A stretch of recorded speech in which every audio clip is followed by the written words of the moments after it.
Today's International Court of Justice ruling on South Africa's case against Israel for genocide in Gaza is absolutely damning.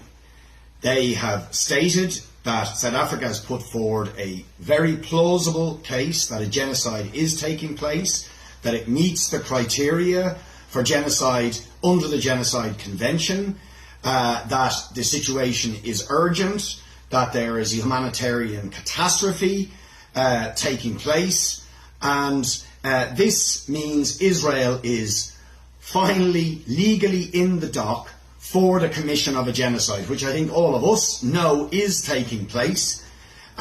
Israel is already rubbishing the court ruling outrageously, but maybe not surprisingly, seeing as of the deadly massacre and genocide they have been inflicting.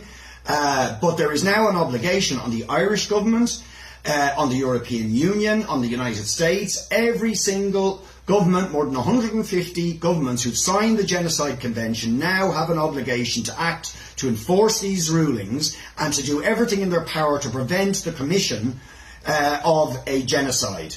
So now there has to be sanctions, there has to be consequences imposed on Israel in order for states to prevent the commission of genocide. And if the European Union, the United States or our government fail to act, they are in reality in breach of their obligations. They are in effect complicit with that genocide, and they are making a mockery of international law.